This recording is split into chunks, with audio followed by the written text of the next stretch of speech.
How do you become irresistible? Let me ask you a different question. Do you know who you are? I'm trying to figure it out. Like at the core. Because knowing who you are and embodying that in everything you do, you won't just become irresistible, sexually. You'll become irresistible as a person. And that's one thing I've found for me in my life has been amazing, is that I can connect with anyone, and it's because I know who I am. It doesn't start about me knowing other people. It starts with me knowing who I am, what I like, what my actual gift is to the world, aside from just being attractive. Being attractive is one thing. I say this all the time, if you're a 10, but you're a 0 on the inside, you're a 0 altogether.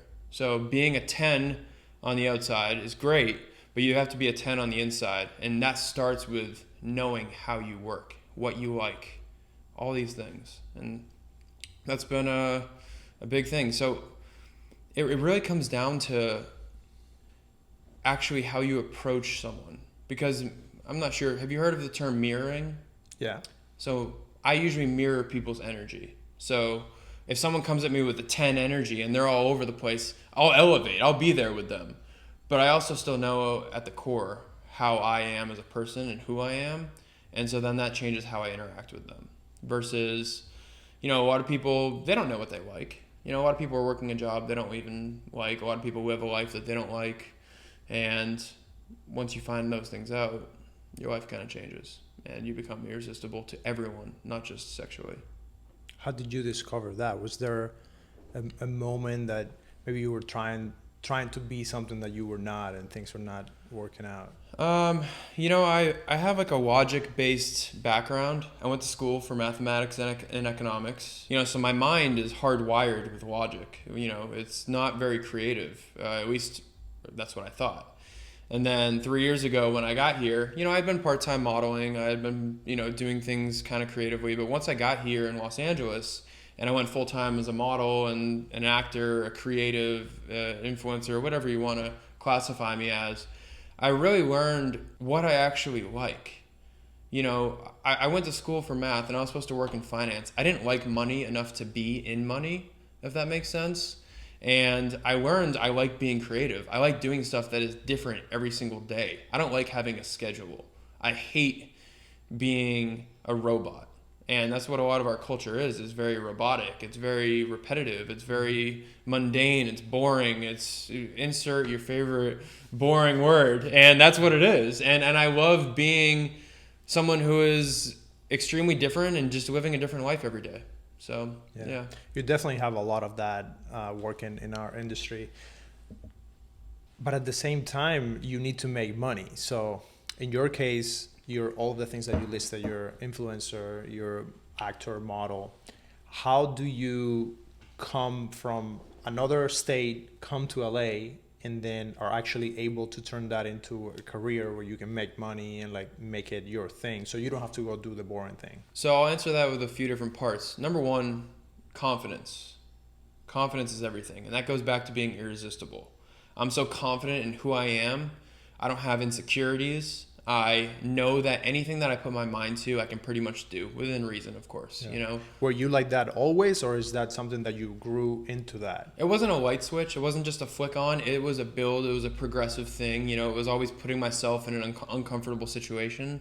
Like the way that I ended up here 3 years ago was I got out of a 5-year relationship. My family's all on the East Coast, right? I got out of a 5-year relationship. I was living in San Francisco at the time. And the logical thing would have been, hey, go be closer to family.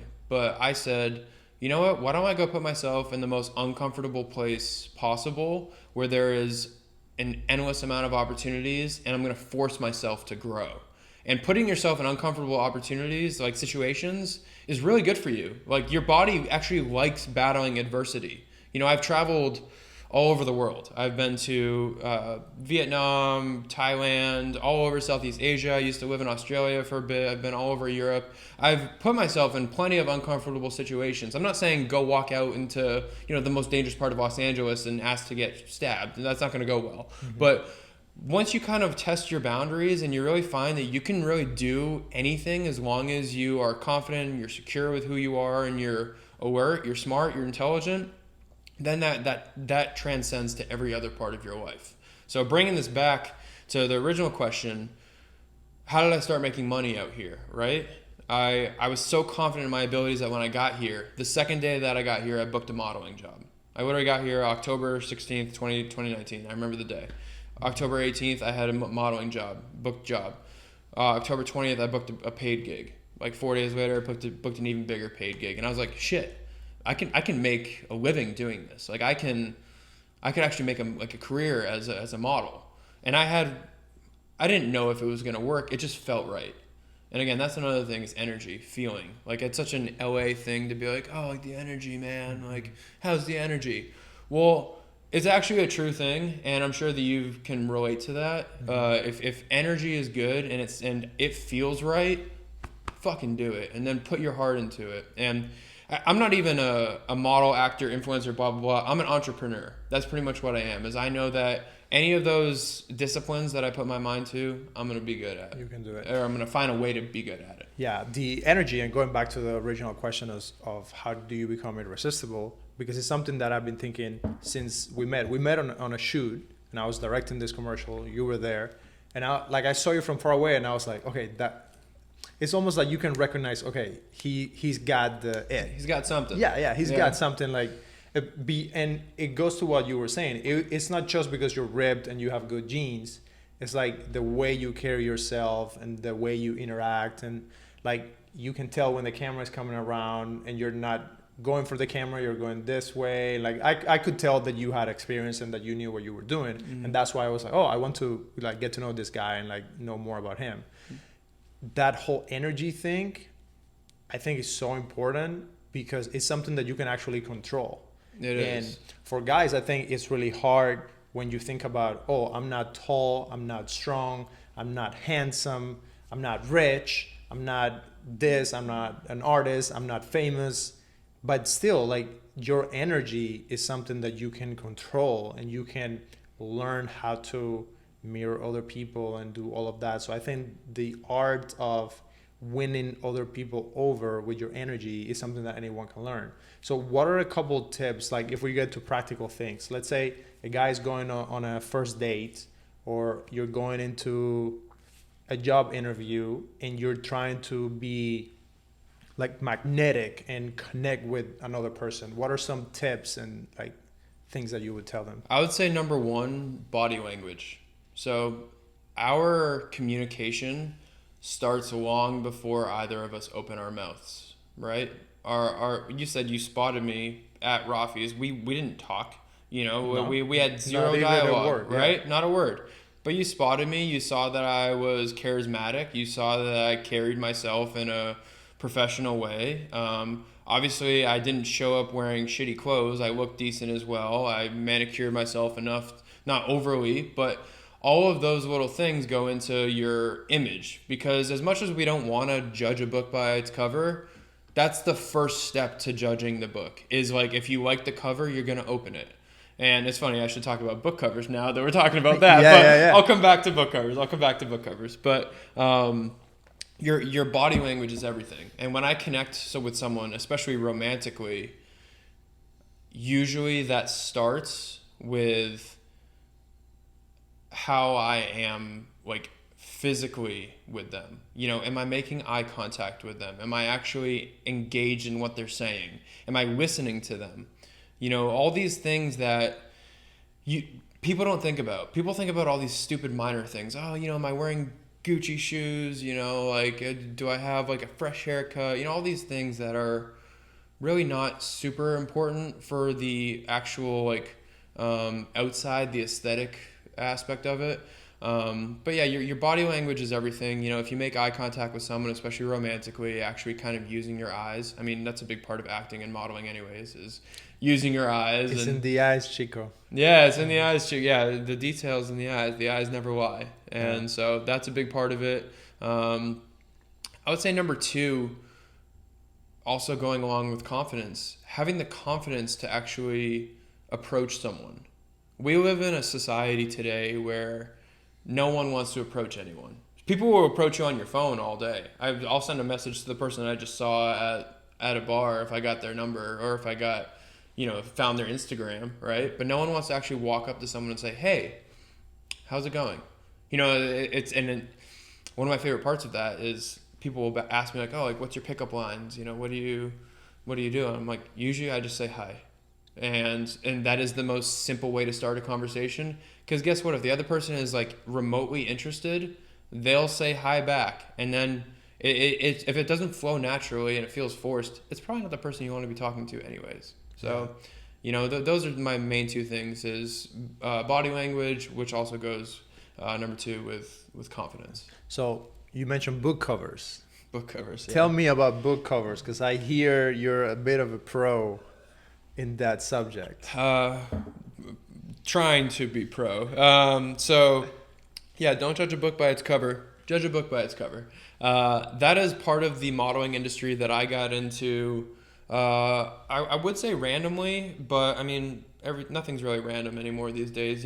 What happens is supposed to happen for you. And I started doing romance novel covers, just for everyone at home. Romance novel covers. I'm coming up on my 100th romance novel cover, and that's a pretty cool milestone that I never would have imagined when I started doing this. And I had never met anyone that had done so many. I have worked on a few, like not on the cover, but I have taken the images and then worked on the design of like 3 or 4, but never met anyone with 100 romance novel covers. Yeah. So what's the craziest one that you have done? What's funny is so most of them, that industry is very male dominant, so no matter if it's a straight story or a gay story or whatever, like it is always a male is usually on the cover. And then sometimes another guy will be on the cover with the guy if it's gay, or another girl will be on the cover with the guy. And so I've been partnered up with other models for different covers, but I've also sold plenty just by myself. And I don't know if I have a craziest one. I mean, all of them are different shoots. It's all going to blow by my head right now of what my craziest one is. But actually this week, today's Friday, right? Yesterday I had a shoot with a friend and model of mine, Izzy, and we shot for a couple book covers together. And then the day before that, I actually shot with my best friend, Jeff, and me and him and one of my exes. Actually, we sold a cover together, like a 3-person cover where it's male, female, male fighting over the same girl. Okay. So yeah, it's kind of it's a crazy industry, man. And I found out, so Fabio's like the OG book cover guy, and he's got about 400 something book covers, and I was so like, you're coming for the record? I don't know if I'm going for the record. I just wanted to get to 100 once I found out that it was approachable, so we'll see. But in 2 years, actually not even 2 years, I'm almost at 100. So yeah, I think you're gonna beat that, no problem. Let's see. We'll see. So I remember when we connected, I was like, man, you should be like the lead on the next like Notebook or like some kind of romance something, because you have that energy about you. So tell me about your experience with acting and the films that you have been part of, and how is that going for you? Yeah. So acting is, modeling came very natural to me. Modeling, I don't want to say it was easy, because nothing's easy, but like modeling became, especially book cover modeling, it became so like, I mean, I can do this all day. I can stare at the camera, blue steel. I can make that expression very easy. Acting is something I really had to work at. I started taking classes for about 1.5 years before I started actually auditioning, or taking real auditions, and then I started booking. I signed with an agent, and I did a couple low budget films. Like one's a shark movie, one's like a Jurassic movie, not the actual Jurassic Park, but a similar Jurassic movie. And then over the last 6 months or so, I've started booking more and more and more. And I shot a whole indie feature film that I'm actually the male lead in, and that is a romance. So you hit the nail on the head right there. And that one, I'm not sure when it's going to be coming out, because indies they're either really fast or they take forever to go through post-production, and they're in post-production right now, so we'll see. Another one I just shot, I'm not sure if where it's going to end up, but it's produced by Lifetime, and we'll see if that ends up on Lifetime, if that ends up on Netflix. We'll see that. That one was a major supporting role, and that one's like a cheerleader murder movie. So I played the head of like the cheer, like kind of like the athletic director. I played the athletic director that oversees the cheer department. Okay. And were you the evil guy? I don't know. We'll have to see the movie. Okay. But I'm feeling evil vibes in that one. I play evil really well, actually. I had an audition. I didn't get the role, but I had an audition for this movie that pretty much my character ended up being a serial killer.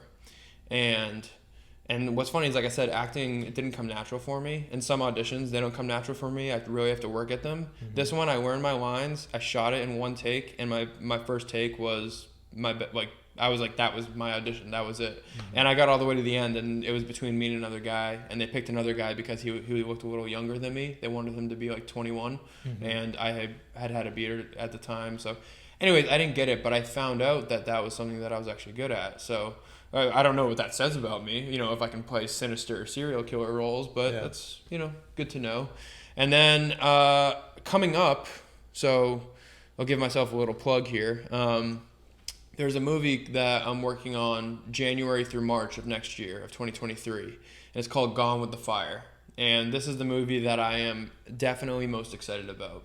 And my role in that is I am a major supporting actor. And the movie is based in New Orleans, Louisiana. And it's about a black trans woman who falls in love with a white cis male. And it's a very conservative area, like super conservative. And the guy that she falls in love with is actually the son of like a very conservative senator. And so it causes all this controversy that they are like dating and stuff. And I am playing the role of that guy's best friend. And I can't say too much about my character. My character's name is Wayton Walker, but my character is that he's that guy that you fall in love with. He's like that supporting. Did you ever see Outer Banks? Yeah. Okay, so John B is the lead, and then you have then JJ. JJ you fall in love with. Everyone loves JJ, right? I'm kind of the JJ of this movie. And so I really love my character. He's very whimsical. He's very kind of go with the flow. And that's, I'm excited for that role. So that's really cool. Coming soon. That's awesome. Yeah. So you were talking about auditions and how you have to like do all these auditions and then it gets to the end and they don't pick you because you had a beer or whatever. Right. So I have a lot of actor friends. I help my friends with their auditions. They send me auditions to take a look at it and give them some feedback. And I've also been on the other side of like, I've been on a van driving, scouting locations, and they send the casting options from the studio, and I see like big directors and executive producers. They look at it for like 3 minutes. 5 seconds. Yeah. While we were driving in the backwoods of Georgia, going to see a location, and they kind of make a decision because they have to shoot in 3 days, and they have 300 other problems. Yeah. So they can't really, like, it's not personal because they can't really have all the time of the world to analyze the nuance and all of that. Right. So how do you feel about the process of having to do auditions and failing over and over and over again when you're doing so many auditions to do like one booking, but you have to offer so many? Right. Without sounding cheesy, it's failing forward. All these times that you don't get it, you are at the very least getting the experience of auditioning.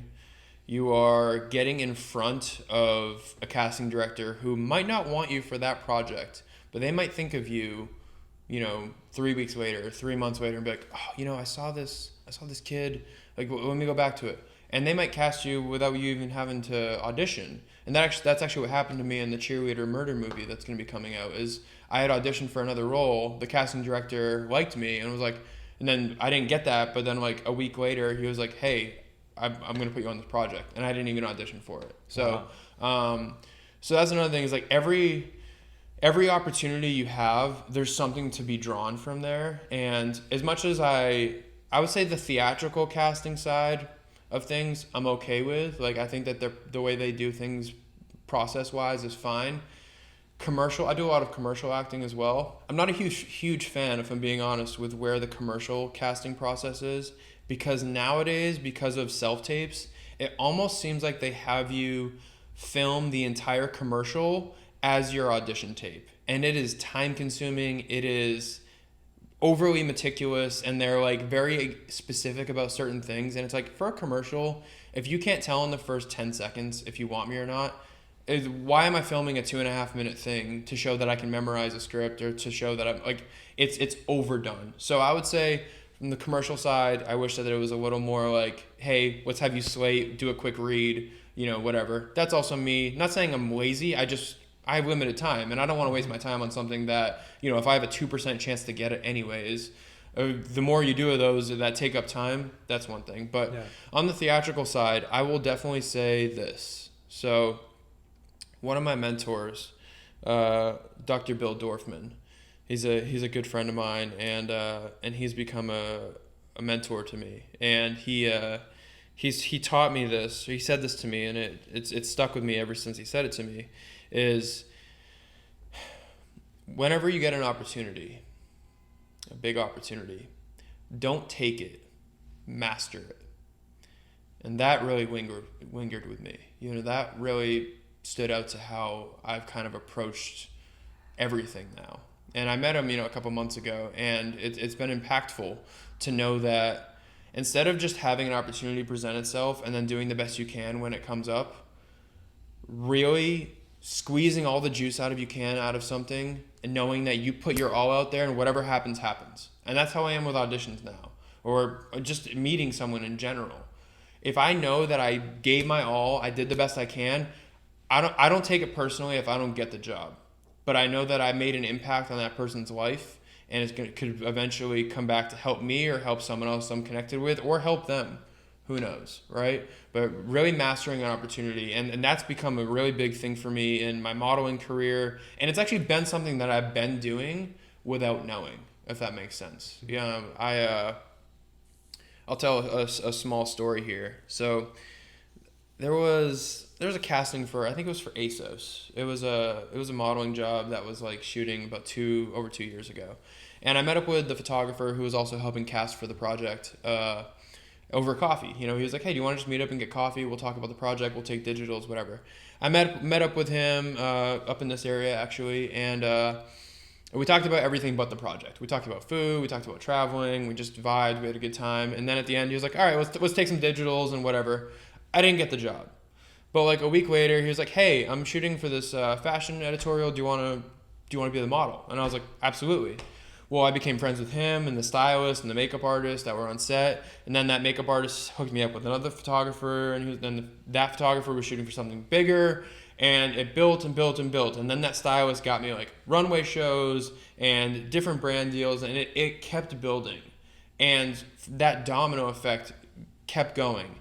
And now something that's really cool is I am working on a fragrance campaign that I'll be doing at the end of the year, which is a really big deal in the modeling world to get your own fragrance campaign, right? Mm-hmm. And I met up with the owner of the fragrance brand about a little over a month ago.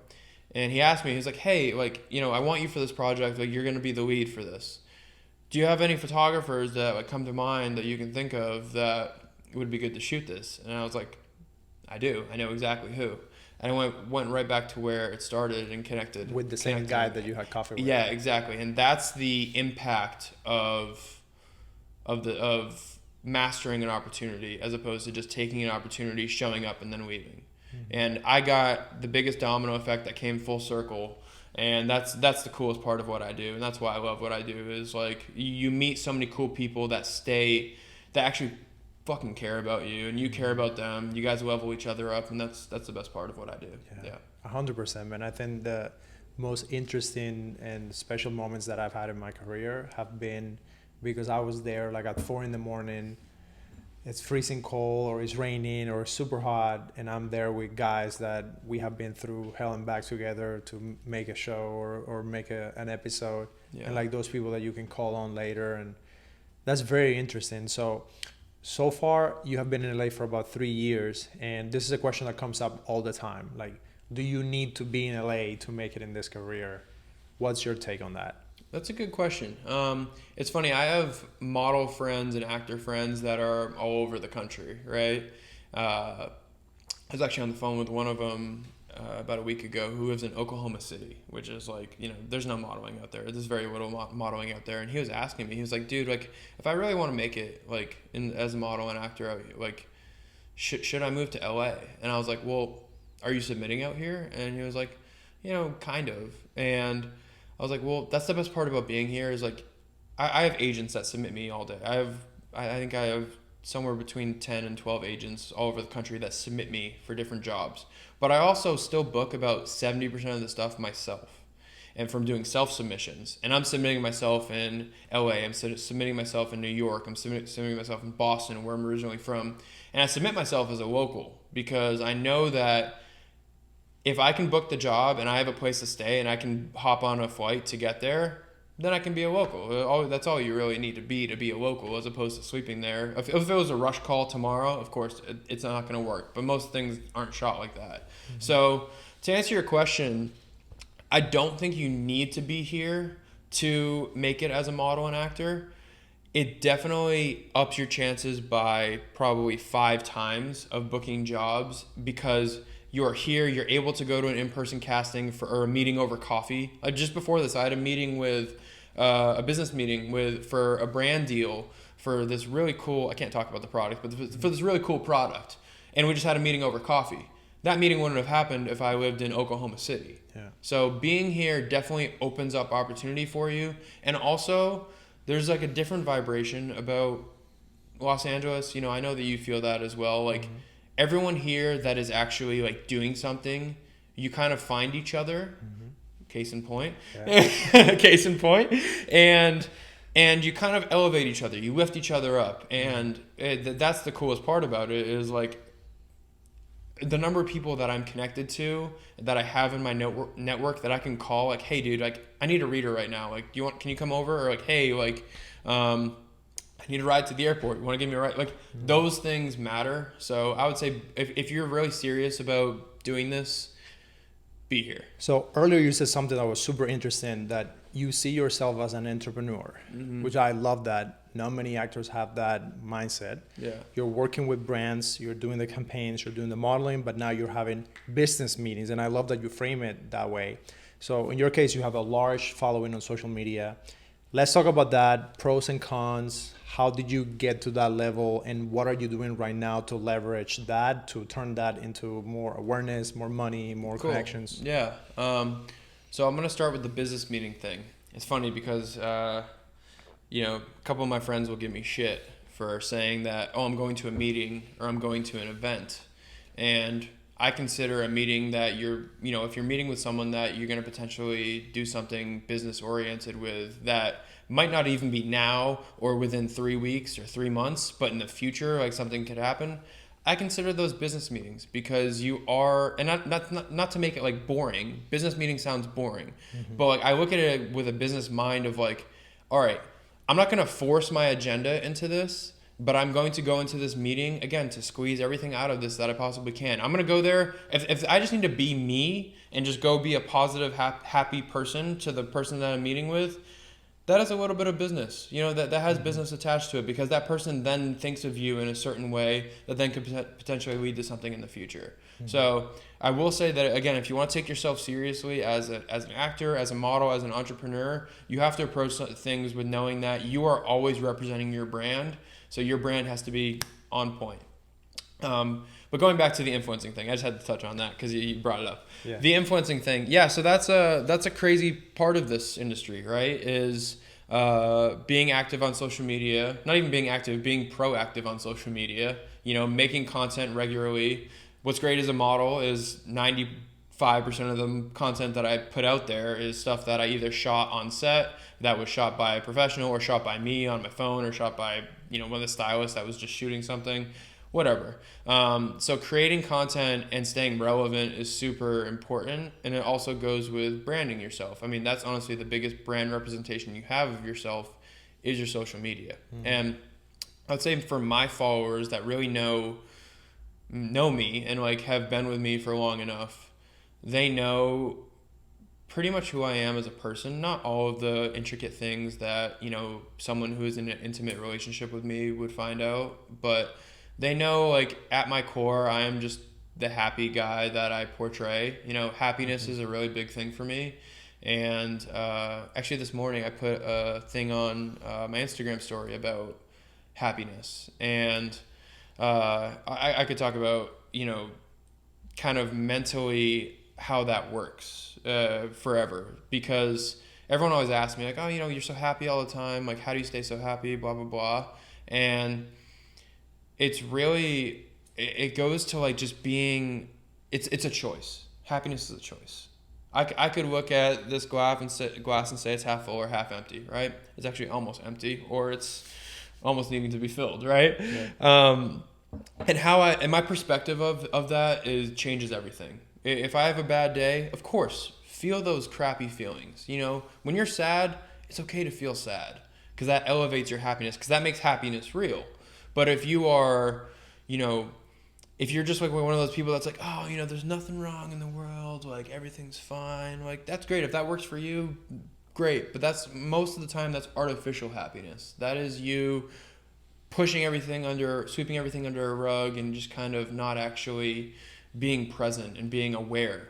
Because self-awareness is huge. And for me, I usually choose to look at something and find a silver lining. And that's actually helped me with my modeling and acting. I know that when I don't get a job, I could be pissed. If I got to the end of a casting, you know, because some of these jobs, I've literally had an audition, a second audition, a callback, a chemistry read, and a second chemistry read, and then got through all of that and then found out I didn't get the job. I could either be devastated and be like, fuck this industry, man, like, that's stupid, or I could be like, well, I just literally showcased everything I possibly could. I did really well. I know that this is going to lead to something someday, and that is your mindset. That is how you choose to look at something. It's finding silver linings in everything in your life. So talking about my brand, and especially what I put out there on social media, I love just being a source of positive happiness, like happy light to people. I know that does a lot for people, and I derive happiness from other people's happiness. That's one of my ways, is knowing that if I can make someone else's day better, then it makes my day better. So from that aspect of social media, how you represent yourself and everything is huge, because what you put out there is what you get back. And social media can be super toxic, right? So if you put out really, you know, negative or a non-genuine version of yourself, you're probably going to get non-genuine reactions back, or you're going to probably not like the reaction you get back, because you're not even putting yourself, like a real version of yourself, out there. So that is important, because otherwise you're going to sell your soul to the devil, and you're going to do stuff that you're not going to want to do, and the social media thing is going to be toxic for you. But actually to go back to the other part of your question, making money doing social media, that's a case-by-case basis, because that is finding out your value, you know, figuring out what you actually bring to the table and your value, selling your value to other brands or people that would actually pay you for social media posts, like, you know, a watch company, a jewelry company, a shirt company, a jacket company, whatever. And being able to professionally display that is huge. And that's a very hard thing to teach, but it all goes back to kind of what we started this conversation with, which is confidence and self-awareness, and just knowing who you are. Because if you know who you are, everything else is so much easier in life, especially influencing in social media. Yeah.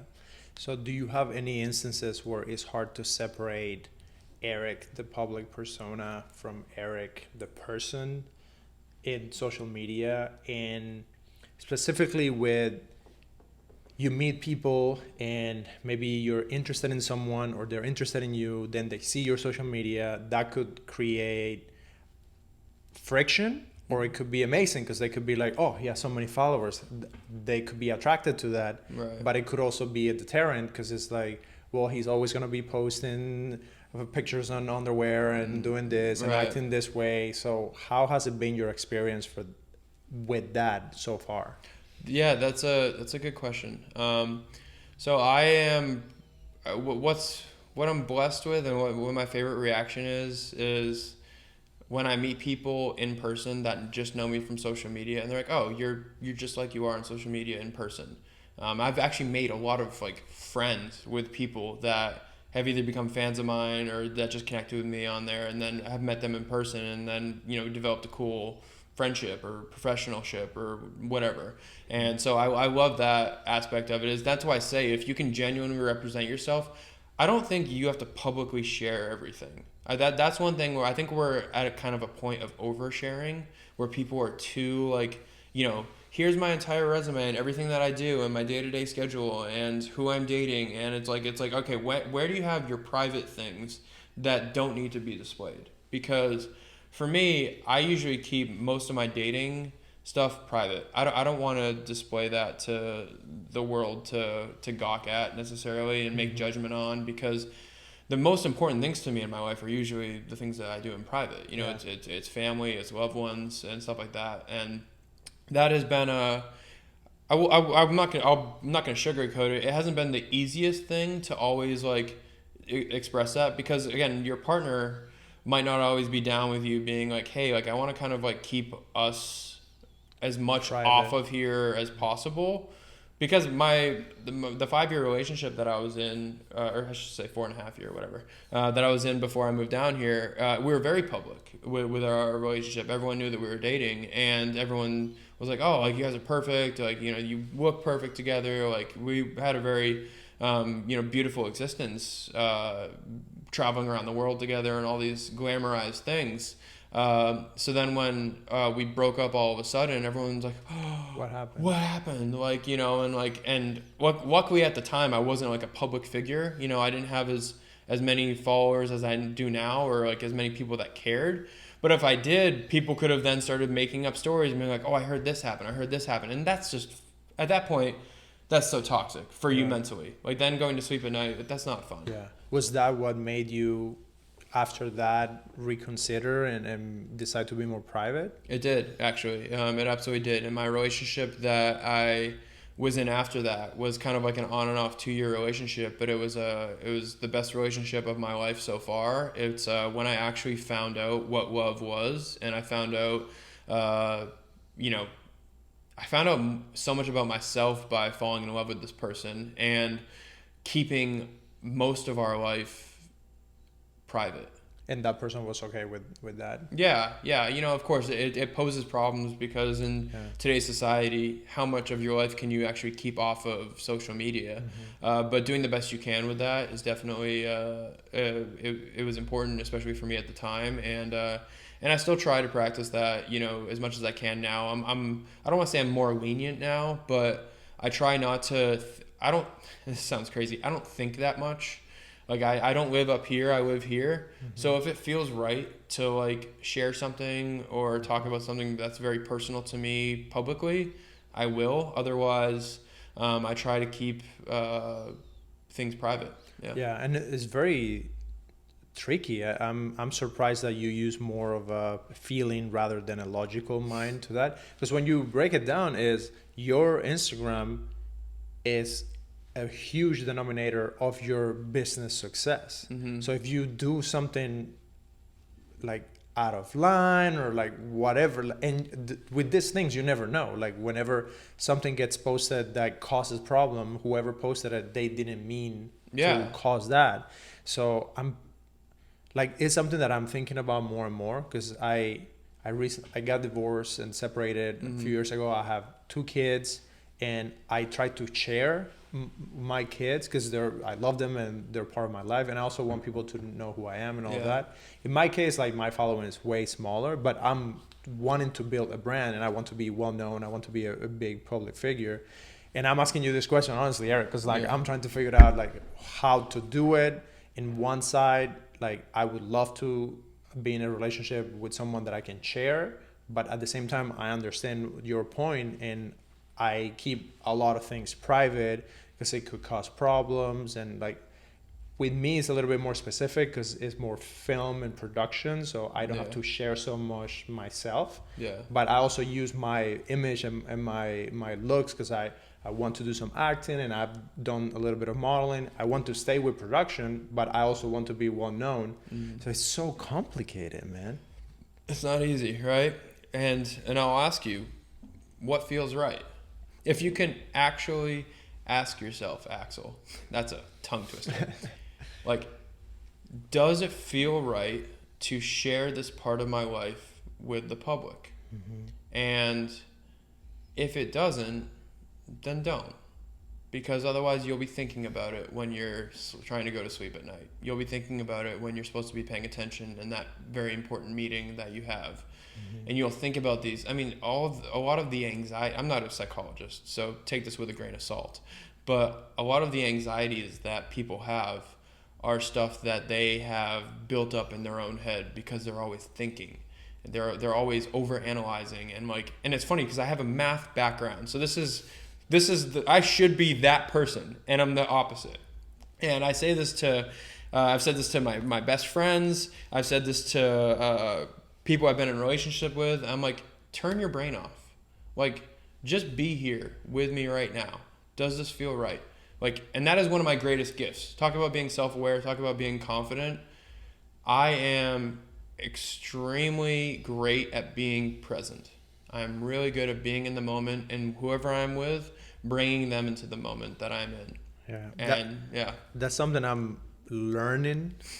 It's always learning. Trying to learn. Not perfect. Yeah, because I'm a very intellectual person. Like, I think a lot about ideas, communication, words. Like, I used to live in my head a lot. Mm-hmm. Now less, because I've had experiences and I've grown, and I think the older you get, the more you realize that things don't matter as much. So the feeling and what you're saying matters a bit more. Mm. But also people have different personalities. There are people that are more analytical and all that. So I know that you train and you work a lot. You work out a lot because that's part of like keeping your body and all that. But also we met doing this commercial for Rafi Lounge, which is a wellness center, a wonderful place. And there was a lot of like workout, but then also Tai Chi and meditation and like all of this, like self-care, but from a very spiritual side. So let's talk a little bit about that. It's honestly like I never talked about this kind of stuff in the podcast, so I'm here for it. Yeah, so it's interesting because you were also saying that in LA the energy and this and that. So it's something that is around in our industry. People try to be spiritual, but sometimes it's hard to know, are they being genuine? Do they really, because like we live in this city where you go to Malibu and you have this experience, and then you come to West Hollywood and you have this other experiences. It's like totally different. Yeah. And I feel like we live in both. Yeah, it's like, you have to. So tell me a little bit about your experience so far, which I bet has been different from my experience, and I'm curious. I'm sure we have a lot of synergies and similarities. So, spirituality, like you said, there's a fine line, or maybe it's a blurry line. I don't know. But spirituality, some people are like overly spiritual and overly like star sign oriented, and I don't think that is spirituality at all. It's funny. I was vibing with this person when I was on set filming a video, and anyways, we had a good vibe. We vibed for like 2.5 hours, right? Yeah. And then like one of her friends came over and was like, "Hey, like, what's your star sign?" And I was like, "For what it's worth, I'm an Aquarius."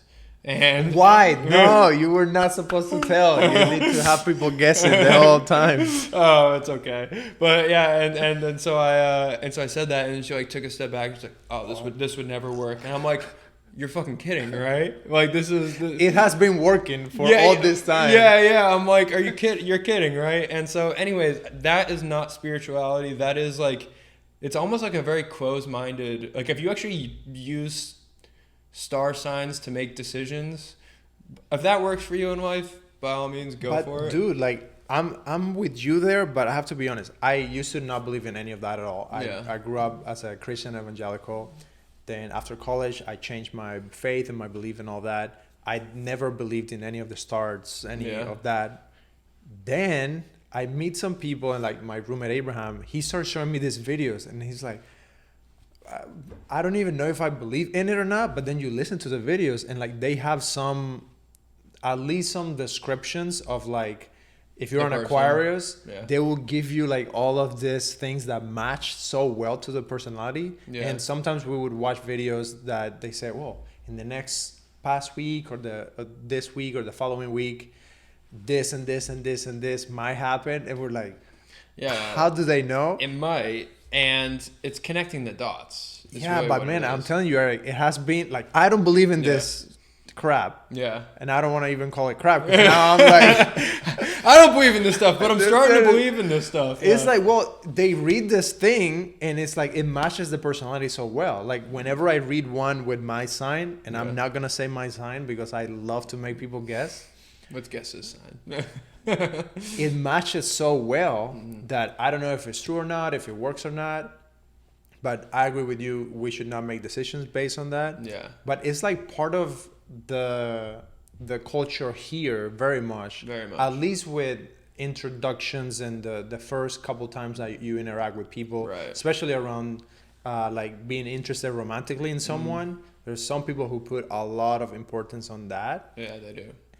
But do you think that is because people in LA, we have this external culture, and everyone who's not from here, they usually have this mindset of like, oh, people in LA are hollow, or they just care about the outside. They're gonna use you. Yeah. But then I've been living here and I have met some of the most wonderful, genuine people that I've met in my entire life. And I've lived in like Cuba, then I lived in Tennessee, I lived in Atlanta, then I came here. So I've been around different parts of the world and the US. Yeah. And some of the most amazing people that I've ever met were here. And Axel, I'll tell you that your ability to meet these amazing, genuine people is a representation of who you are. It's not a representation of, I mean, again, I think we can use if we want to really go in that route, I think star signs might be able to help explain like why things happen or why people are well connected or whatever, but it is not like an actual like decision based explanation. I think it's kind of like supplements in the health and fitness industry. Mm-hmm. It's like 5%, you know, like health and fitness, like physique is gym, eating, sleeping, and then supplements. It is like that final 5%. I think that's probably where I sit on it, is like star signs is like maybe like that 5% explanation of why things are the way they are. But you meeting genuine, amazing people out here, I've had the same experience.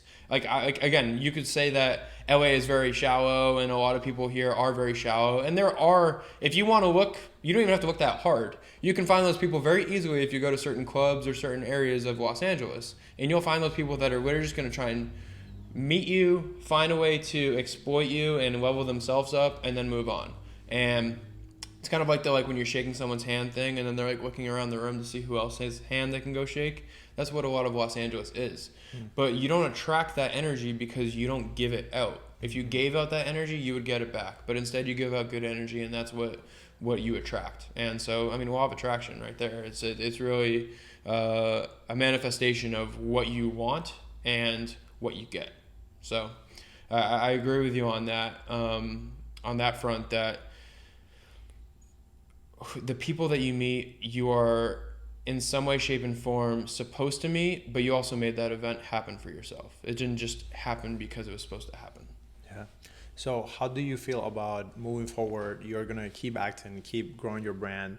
How are you going to think about your relationships and your circle of friendships? And this is something that I think about often, because I'm afraid to overextend myself with friendships and relationships. I have been in business situations where I got screwed over and I lost projects and I lost money because I trusted someone, and I have a very trusting personality. We both have that. Yeah. Yeah. So it's something that I worry about a little bit, but at the same time, I think, well, I just need to keep meeting people and making connections. But also, I feel sometimes like we keep trying to make a new connection all the time, hoping that some other person is going to bring the success to our career that we haven't attained yet. Yeah. And at the same time, I feel like we almost don't need many more people in our close circle to actually accomplish what we want. Yeah, I think you're probably very similar to me, that I care more about quality over quantity. So my circle, like my actual immediate circle of people that I can trust no matter what, is very, very small. I have a circle outside of that is my connections and all of that, but those are not the people that I'm gonna go to like, hey, like I need you, man. Like you can you help me out? Those aren't the people for that. Those ones are like, hey, like I just got this, like, and I'll do this all the time because like I think that a lot of us, especially out here in Los Angeles, a lot of people act with expectation that it's going to help them. But if you just act without expectation, if you just do something for someone because it feels right, like the number of jobs that I've gotten for like other models out here because I was like, you know, someone reached out to me like, hey, do you have a model friend that you know fits this description? Mm-hmm. Yeah, I do. Here, let me connect you. I'm not going to gain anything from that aside from making a connection for someone else. Mm-hmm. And or like, you know, you meet someone in person.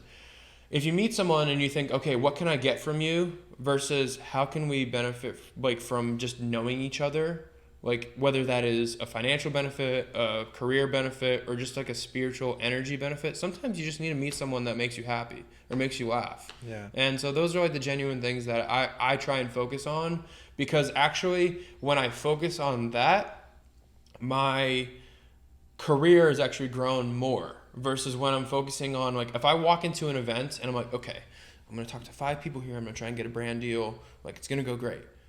Nothing happens. Yeah. But if I walk into a place, I'm like, sick, let's have a good time and meet some people and talk. It works great. You know, like the thing we did at Rafi's Lounge. I mean, honestly, Rafi's Lounge in general is one of my favorite places. I should call it Rafi Lounge because I always mispronounce it. I'm sorry, Rafi. But yeah, Rafi Lounge in general is a place that I have made some amazing connections that are some people that are people to me that are just a human. And some of them have built into projects or relationships. And that's been a really cool thing about that place. And, you know, the energy of that place, you walk in and you're just immediately kind of like disarmed.